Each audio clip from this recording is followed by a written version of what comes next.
Assalamualaikum warahmatullahi wabarakatuh. Anak-anak, kali ini Ibu akan menjelaskan mengenai akun-akun dalam akuntansi. Akun berasal dari kata account yang juga berarti perkiraan. Harta, ya. Jadi akun yang pertama akan Ibu jelaskan adalah harta. Harta disebut juga dengan aset atau disebut juga dengan aktiva. Berasal dari bahasa Inggris assets. Nah, aktiva adalah harta yang menjadi sumber ekonomi perusahaan yang digunakan untuk kegiatan operasional perusahaan. Aktiva terbagi atas aktiva lancar atau current asset, kemudian aktiva tetap atau fixed asset, dan aktiva tidak berwujud atau intangible asset. Aktiva lancar. Aktiva lancar atau aset lancar adalah aset yang dimiliki oleh perusahaan yang mudah dicairkan dalam bentuk uang. Jangka waktu pencairan tidak lebih dari 1 tahun. Kemudian aktiva lancar itu terdiri dari kas dengan nomor akun biasanya itu 101. Kemudian piutang dengan nomor akunnya 102. Kemudian asuransi dibayar di muka dengan nomor akun 103. Kemudian sewa dibayar di muka dengan nomor akun 104 dan perlengkapan untuk nomor akun 105.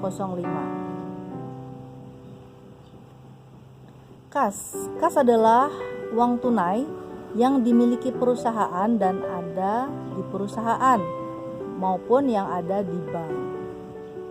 Kemudian piutang. Piutang adalah transaksi akuntansi yang mengurusi penagihan kepada konsumen atas barang atau layanan yang telah diberikan kepada konsumen tersebut.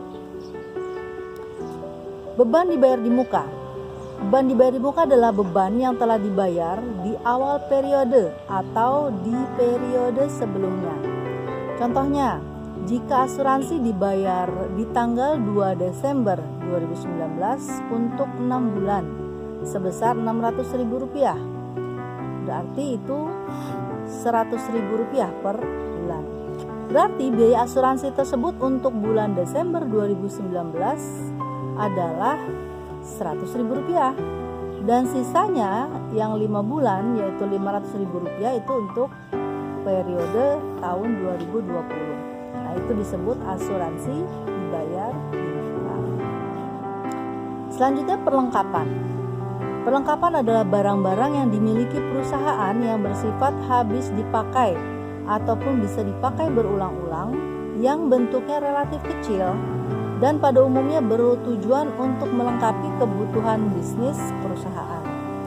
Contoh perlengkapan adalah alat tulis kantor, mur baut untuk usaha bengkel, cairan pembersih untuk salon mobil, dan sebagainya. Selanjutnya adalah aktiva tetap. Aktiva tetap adalah aktiva yang berwujud yang diperoleh dalam bentuk siap pakai atau dengan dibangun terlebih dahulu, yang digunakan dalam operasi perusahaan dan mempunyai manfaat lebih dari 1 tahun. Nah, aktiva tetap itu contohnya adalah peralatan dengan biasanya nomor akunnya adalah 121. Bisa berubah-ubah ya ini nomornya sesuai dengan yang digunakan di perusahaan.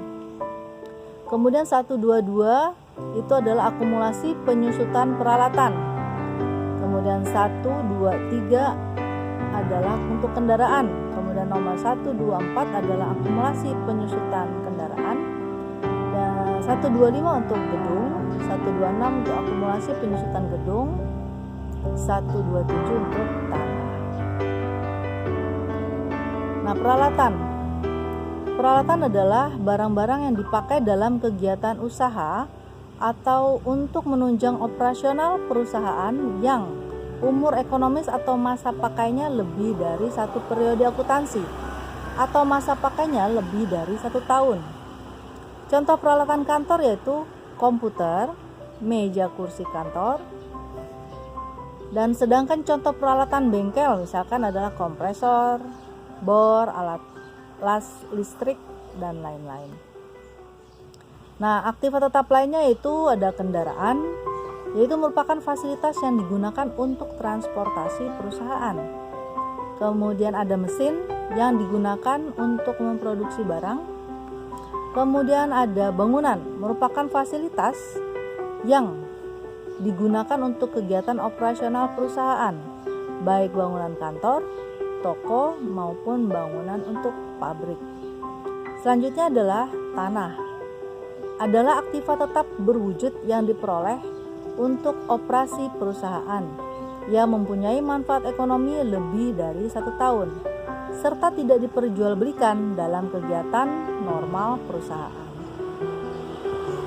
Nah, untuk akumulasi penyusutan, nah, kecuali tanah ya, semua bentuk aset tetap atau aktiva tetap dikenai penyusutan atau depresiasi. Artinya, nilai aktiva tetap selain tanah, misalnya kendaraan, bangunan, mesin, berkurang nilainya seiring dengan realisasi masa umur pemanfaatannya sampai ketika masa guna itu habis.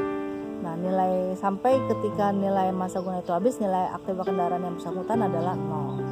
Jadi, bangunan yang baru dibeli atau baru dibangun pada tahun, misalkan dibangun pada tahun 2019, maka untuk 10 tahun yang akan datang pada tahun 2029, apakah masih sama kondisinya? Tentu tidak. Maka pasti setelah 5 tahun atau setelah 10 tahun pasti akan dibutuhkan perbaikan dan perawatan-perawatan lainnya. Mungkin ada yang sudah mulai rusak. Nah, ketika dibangun pada tahun 2019, itu misalkan nilai bangunannya 100 juta rupiah. Nah, 10 tahun yang akan datang nilainya belum tentu lagi 100 juta rupiah karena sudah banyak yang rusak misalkan ya. Nah, mungkin nilainya menjadi 80 juta gitu. Nah, pengurangan inilah ya, pengurangan nilai ini yang disusutkan setiap tahun. Nah, ini cara penyusutannya nanti akan dipelajari di kelas 12. Jadi misalkan kalau penyusutannya berarti dari 100 juta menjadi 80 juta nilainya ya, maka 20 juta ini akan bisa dibagi rata selama 10 tahun. Berarti penyusutan per bulan adalah 20 juta dibagi 10. Maka nilainya beban penyusutannya itu adalah 2 juta per bulan. Selanjutnya, aktiva tetap tidak berwujud. Nah, aktiva tetap tidak berwujud biasanya berbentuk hak-hak usaha yang dimiliki perusahaan.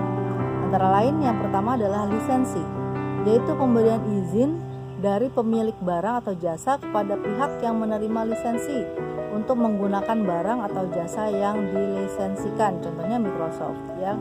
Kalau kita sudah beli programnya, maka kita diperbolehkan menggunakan Microsoft.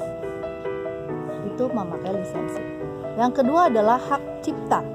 Hak cipta adalah hak tunggal yang diberikan karena adanya hasil karya seni atau tulisan atau juga karya intelektual. Hanya pemilik hak cipta yang berhak untuk menyalin atau mengkopi suatu ciptaan. Contohnya adalah buku.